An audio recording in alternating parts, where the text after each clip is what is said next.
আউযু বিল্লাহি মিনাশ শাইতানির রাজিম। বিসমিল্লাহির রহমানির রহিম। প্রিয় বন্ধুরা, আজ আমি হাদিস শরীফের আলোকে যে ছোট্ট আমলটি বলবো, যে হাদিসখানা 40 জন সাহাবী থেকে বর্ণিত হয়েছে। এই আমলটি রাতে উঠে করার সঙ্গে সঙ্গে আপনার সব দোয়া কবুল হবে ইনশাআল্লাহ।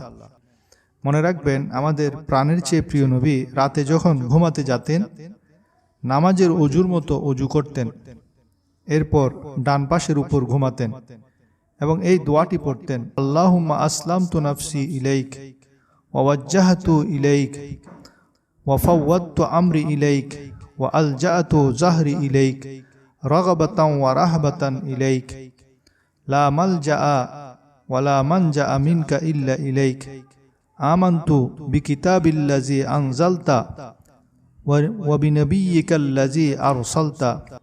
উলামায়ে কেরাম বলেন, রাতে 3টি দুই এখতিয়ার করবেন।